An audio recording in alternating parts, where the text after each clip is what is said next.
Hey, family, this is Dr. William Clark for the Dr. William Clark podcast. Glad to be back with you. We're back in the saddle. Glad to have you back in the podcast. And, it's been I guess, a quiet week or so on the podcast.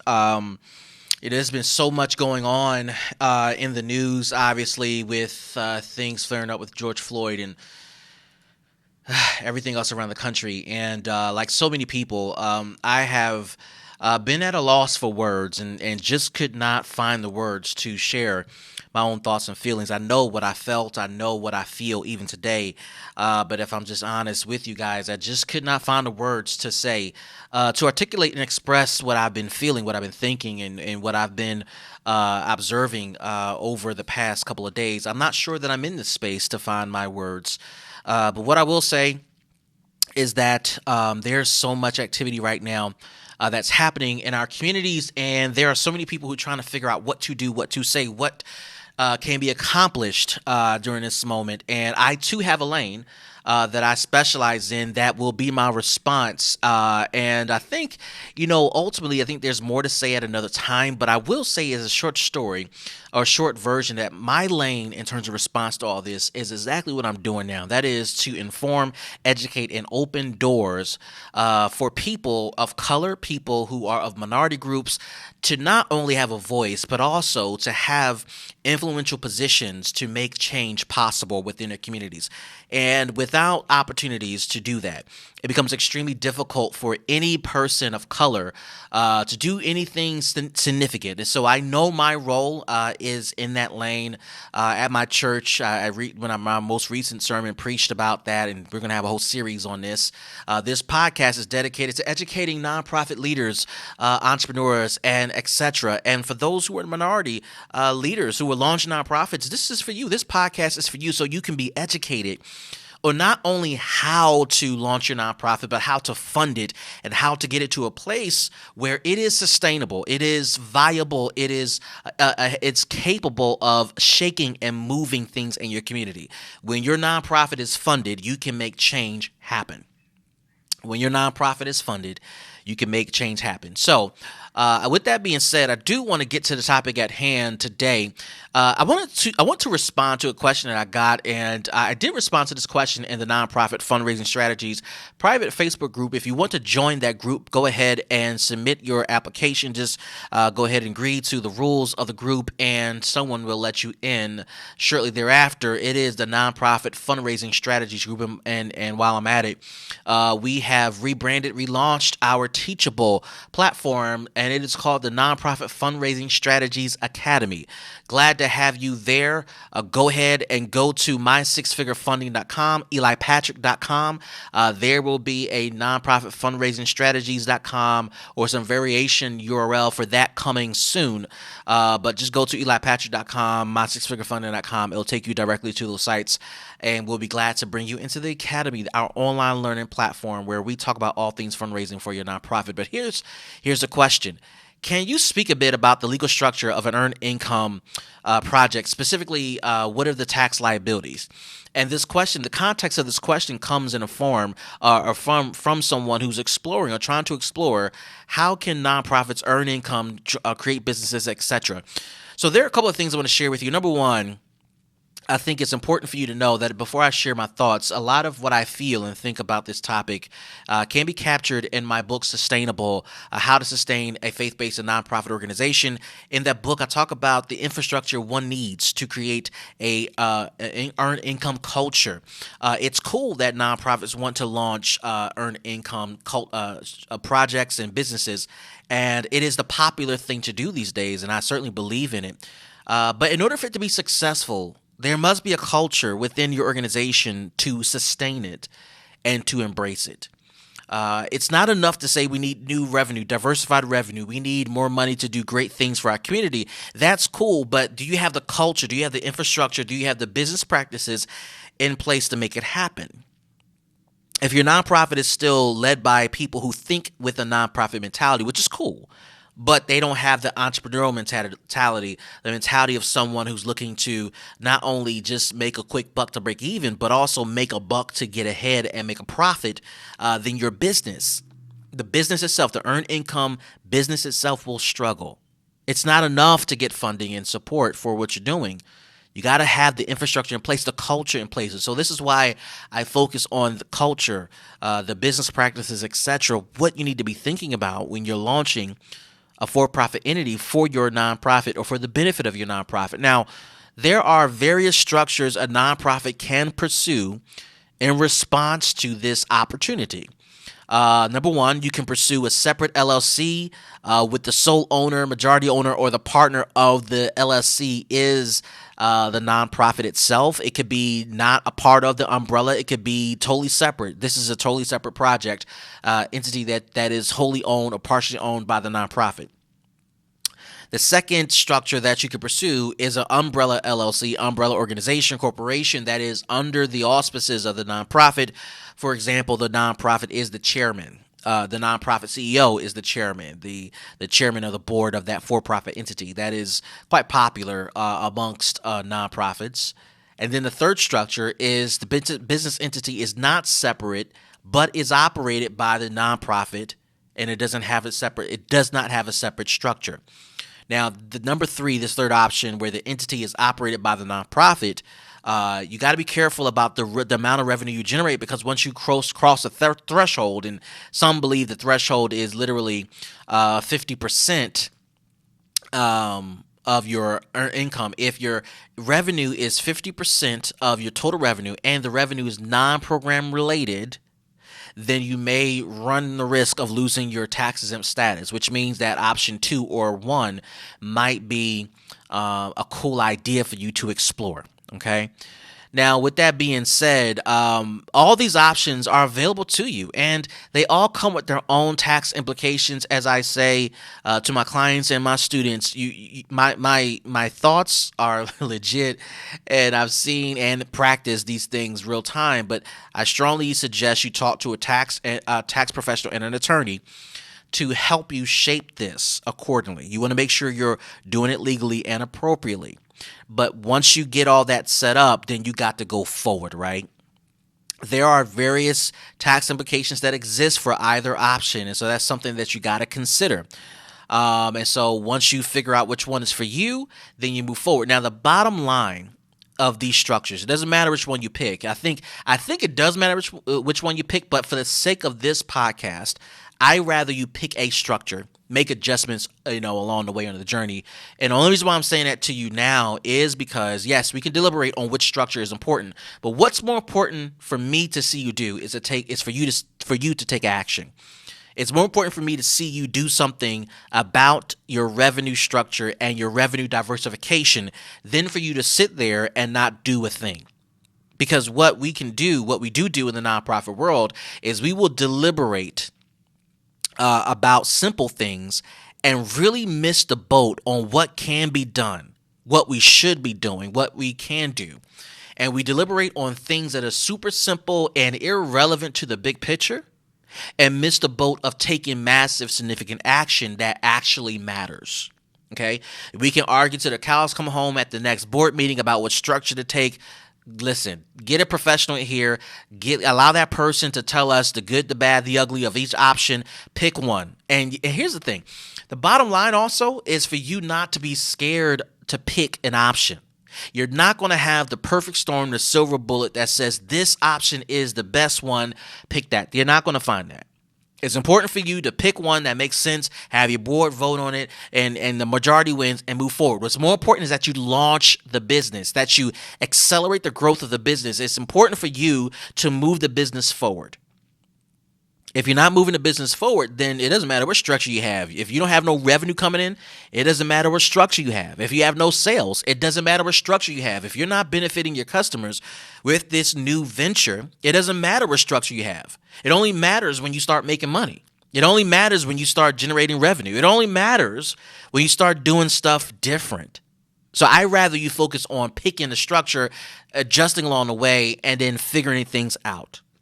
Okay? It's all about earned income. Now, to dispel any myths and rumors, nonprofits can earn income. Nonprofits can make a profit. The difference between a nonprofit and a for-profit is no one owns a nonprofit. It is a public entity. It is owned by the customer. It is owned by the program. It's owned by the community, which is why it's tax exempt.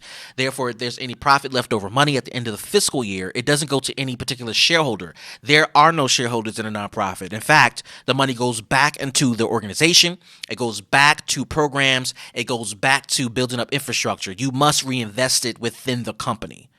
But that means you can have a profit, right? Which is more important because we're having this conversation because we want to have more impact, greater impact. We want to do things different, better, greater. We want to be more impactful, resourceful. And as we know, the sandbox is shrinking when it comes to funding availability with grants and funders and foundations. It doesn't mean we stop. We have the pleasure and opportunity to pursue grant funds and grant related contracts through governmental entities. But as it becomes more competitive or we fall out of favor with someone because of the politics, you got to figure out how to diversify your revenue sources. So how do you do that? You got to earn income. You got to launch a business. Now, the reason I focus on this is because of this glaring stat. The average nonprofit budget only allots 6% of its budget towards events, fundraisers, and earned income. Now, again, 6% of the average nonprofit budget designates revenue sources from events, fundraisers, and income. There are two ways to look at this. The first way is, fine, as a nonprofit executive director, board member, board chair, founder, not to focus on fundraising and not to focus on this as a legitimate income source. You could say that. Or you could say, that's a huge opportunity there.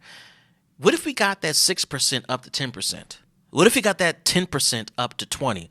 What if we got that 20 to 30? And events, fundraisers, earn income could be a third of our revenue strategy for our nonprofit. A third from grants, a third from contracts, a third from earned income. That's pretty diverse. And we can hire specialists, special directors, special C-suite leaders to lead specific elements of our revenue business who will grow and grow and grow and grow, and they will compete internally to have the biggest pot of revenue coming in to the organization. That changes things. If 30% of your budget came from a business that your nonprofit operated, how much flexibility would you have to hire people that you need to hire that a grant will not pay for? How much more can you pay talented staff without having to figure out a way to include it in a grant budget? How much more can you do without trying to convince a funder who will refuse your proposal to pay for upgraded technology, better facilities, etc.? I mean, it's key. It is key. It is essential that you explore earned income so that you can have revenue flexibility, unencumbered, unrestricted resources. That is the golden goose we all are chasing. Where are the unrestricted resources? I mean, there are some organizations, some funders that provide it, but it really comes from you creating it. And you create restricted revenue from starting a business. This is no different from an entrepreneur being encouraged to start their own business. You want freedom? You got to decrease your dependency upon your 9-to-5 and increase the revenue coming from your earned income or your business or your side hustle. Now, the key that ties all this together, and this is the linchpin that I advise my clients on, my students on, you cannot just start a business for the sake of starting a business. I strongly recommend, like any entrepreneur, that you start a business that is within the wheelhouse of your core competency. Historically, we have seen nonprofits do any old type of business to get money in here, or fundraisers, cupcake sales, car washes, bake sales. For churches, they do chicken dinners and all that other stuff. Listen, that's cool, but when you really do the math and you measure out performance, you realize that we've spent more money doing these activities and really didn't make any money if we actually do the math. And partly because, one, you picked the wrong business, you picked the wrong fundraising mechanism, and there was absolutely no people on staff who have the requisite skills to actually run this business. It's important for you to start a business that's relevant and is a reflection of your day-to-day work as a nonprofit. For example, what if you what is a great example, man? I have so many. I'm trying not to give some away of our clients. Let me try to think of one off the top of our head. Okay. All right. Let's say you have a nonprofit that focuses on providing vehicles for a targeted population. Let's say single moms. Okay. And the vehicles are provided because single moms in your area need to get to work and go to the grocery store, go to doctor's appointments, etc. The other reason why this is important is because where you are in the country, public transportation is non-existent or not even useful or helpful. Okay. Now, with that being said, you may say, okay, we're going to provide vehicles. We'll pick up used vehicles. We'll tweak them in our mechanic shop. And we will not only give vehicles away to single moms, we will also teach mechanics to young boys, 18-24, or anyone 18-24, who are just as involved, who want to work with their hands. So now you got two programs going, solving two problems with this one product.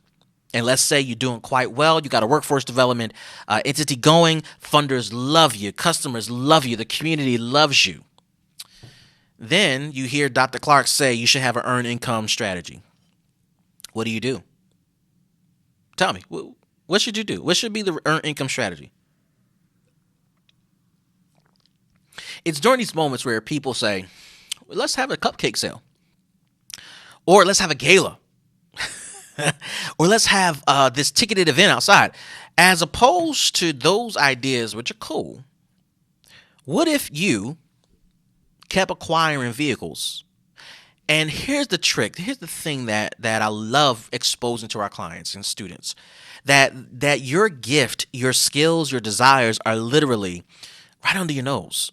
You see, you're so busy focused on the fact that we give cars away and that we teach mechanic skills to these 18 to 24 year olds, just as evolved kids, that you have not realized another competency your nonprofit has developed. Have you figured it out yet?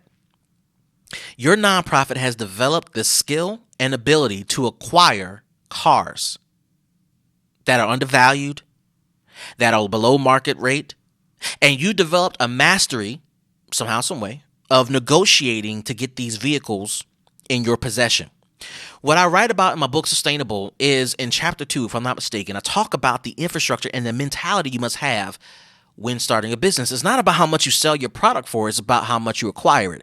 And if you are already in the business of acquiring vehicles for free or pennies on the dollar, you, my friend, are poised to get this, start a car sales business. Now, some of you may be falling all over the place and saying, well, wait, what? Listen, hear me out. And this is off the cuff, off the fly. This is not a real live situation. But this is if you ever call me for coaching, call me for mentorship, this is what you're going to get, right?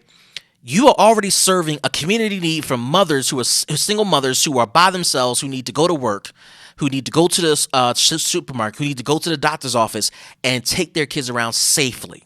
Independent of abusers, independent of family who's no longer around, independent of bad friends and influences, and be able to be self-sufficient to take care of their families. That is a worthy community cause. And for some of you listening, this is what you're into. This is your ministry. This is your purpose. God bless you. On the other hand, some of you also have gotten really good at helping kids who were lost find career purpose. And part of resolving this issue we're dealing with our community around violence and police brutality and interaction with police that is not favorable is to open doors for our clients. Number one, get them transportation. Number two, get them jobs. Yeah. So now you're helping 18 and 24-year-olds get off the street. And not only get off the street, but you're teaching them a skill that actually makes sense, that is sustainable, that will last, to getting them involved in careers. How to fix a car, how to fix brakes, how to fix a engine, how to fix transmission, how to fix this, how to do oil changes, fill in the blank, whatever the case may be. Oh, I just got another business idea. Oh, my goodness. Whoever is in this industry for nonprofits, you getting your consultation for free. Take it, right? Now, what you didn't realize is you just figured out how to acquire vehicles. And you may have an over inventory of vehicles. So now you're saying, okay, well, wait a minute. We may give away 80% of our vehicles because our moms, single moms, need it. But what if we held back 20% of our inventory and sold it at market rate or a little bit before market rate, a little bit below market rate, to create earned income and income flexibility, because we need to hire more trainers, more counselors, more case managers. We need to hire high quality, high performing executives. Y'all ain't saying nothing to me. Man, if we were in church, I'll be asking for an amen right now. Y'all, if you're in a mature organization, you're all about finding talent to expand the impact of your organization. But you can't afford them because the grants that are out there in your town and your city don't support what you do, or they only pay but so much, and you can't overpay because you don't have the revenue. But what if you sold 20% of your inventory at market rate and you made X number of dollars, say an extra $100,000, extra extra $500,000 selling vehicles, and the community catches wind and say, you know what, I'd rather buy a used car from nonprofit A, B, and C than from the local dealership. You mean to tell me people won't flood your car, your parking lot? Oh, by the way, I said I had one more business idea. I got two more off this idea. I got three. Let me just get this out before I forget it. Here's a second idea. You may also, God, let me just spit the ideas out because I'm way too many coming to my mind. You not only sell cars. What if you sold services, maintenance services? Do you know one of the most lucrative elements of a car dealership is maintenance services? Oil changes, brake changes, rotary changes, rotor changes, engine upgrades, transmission fixes, whatever the case may be. Maintenance on a vehicle, revenue. You not only got young men, young women off the street working, you can pay them, not through stipends, which everyone knows we love them, but it doesn't really count as a paycheck. What if you were able to pay people and compete with Pep Boys or your local Toyota dealership, no shade, your local Honda dealership, no shade, your local Ford dealership, no shade? What if? And you mean to tell me the community won't come in and support that? What if you were sponsored? The cars you got were exclusively, I don't know, let's say for the sake of argument, Ford vehicles. And Ford not only gave you grants, they also gave you sponsorships. And what if Ford gave you a dealership or of used vehicles? Now I don't know if this is happening or if it can happen, but what if you figured out how to do that? But you had a pipeline to not only sell maintenance services, but you create salesmen for the Ford products that you're selling because you got an exclusive deal, an exclusive agreement. And all profits go to your nonprofit. Here's the last one that I think is even more important than all this. I'm a real estate guy. I think every nonprofit should own real estate. The question is, Dr. Clark, what type of real estate should you own? I think everybody should own residential, because your single moms can use it. The 18 to 24-year-old guys who are mechanics coming home from prison can use it. They can pay nominal rent fee. Yeah, they're in recovery. Put them in your property. But here's something else you need to consider. If you are going to do maintenance services, if you're going to have, even if you created a rental car company for your single moms, man, that's another business. If you had any of that, if you were selling vehicles, you're going to need a lot, a parking lot, a plot of land to park these things on. What if you bought a vacant piece of land? And what if you use that land to sell your vehicles, build a structure to do maintenance services, build a community center so single moms can come and get counseling and pick up their new vehicle? And what if you also use that lot? Maybe you decide not to sell 4 vehicles. Maybe you decide to sell whatever used vehicle you get your hands on. And what if you subleased your lot to another car dealership? Let's say a Ford dealership. Let's say, for the sake of argument, there is someone who wants to open up a Ford dealership and they have an amazing heart and they want to do more. They want to do great things. And you say to them, you know what? Instead of you going over to that side of town to open your dealership, how about you open your dealership and sublease from me? Sell your new Ford vehicles. We'll give you exclusive license to the left side of the parking lot. We'll sell our used vehicles as well, and we'll have a partnership. Maybe we can share. Maybe we can also build a car wash, another business, on the parking lot, wholly owned or joint owned by us and you. So now the nonprofit, I hope y'all keeping up. Y'all done started a car giveaway, a business which is funded by grants, a mechanic business funded by grants. Let's throw in there workforce development training funded by grants. Now you start to earn income. You start selling selling cars. You start selling maintenance services. You bought a parking lot. You're going to sublease part of your parking lot to a car dealer. You're going to also build a car wash structure. Listen, this is why. One, you got to call me. You got to go to elipatrick.com, scroll down, schedule your free 30-minute consultation. This is why you got to call me. But then also, this is why nonprofits need to earn income, because you don't realize, and I stress this in my book, Sustainable, how many different skills you have developed. Notice I didn't say anything about chicken dinners, galas, car wash sales, baked goods sales, Girl Scout cookie sales. No shade. Love Girl Scout cookies. I didn't mention none of that stuff. I mentioned major enterprise. And because your nonprofit is doing it, people in the community will support you, not just because they feel bad, but because you have been doing a quality job getting single moms vehicles. You've been doing a quality job developing mechanics. You got guys on your team who have been locked up for years. Now they're managing a portfolio of mechanics, teaching new mechanics to go and infiltrate the industry. And now you may have a couple of guys create their own mechanic business. They may create their own mechanic school, which you can create as well. Another business for a nonprofit, charge a fee for people to come and take a class, and everybody who is not a part of your program have to pay market rate fees for your class. You may have some guys who graduate from your mechanic school and start their own business, and you now subcontract to them so they can provide services to you. Come on now. You're selling vehicles. You're selling maintenance services. You're renting cars. You're selling cars. You subleasing part of your real estate, and you built a car wash structure. Listen. Earned income can change everything for your nonprofit. And the focus of all this money, all this revenue, is so that you can change lives. I still can't find the words to express myself about how I feel. I know what I feel. I know what I've experienced. But what I do believe is that churches and nonprofits have a prominent role to play in our community, and we can do that economically. We can do that programmatically. But you have to get in the mindset of realizing your nonprofit is more than just a, quote, charity. You should be offended by that label. I'm not a charity where you throw your old clothes at us and we supposed to give it away to the homeless. No, give me your best. We're running a business. We're changing lives. We're giving people high quality experiences and products and services. We're going to change people's lives. We're going to take people off the street who are at risk of running into police violence, who are at risk of black on black crime, who are at risk of racial exchanges that are not positive. Christian Cooper. And we're going to create a different experience for them so that they can have a life-changing, transformational experience and therefore be the ripple effect in the pond that we are living in. Everybody isn't cut out to march. God bless all those who are marching. Don't condone looting. But for those who want to do something else in addition to the marching, who want to advance the cause of what we're about and what we're doing, listen.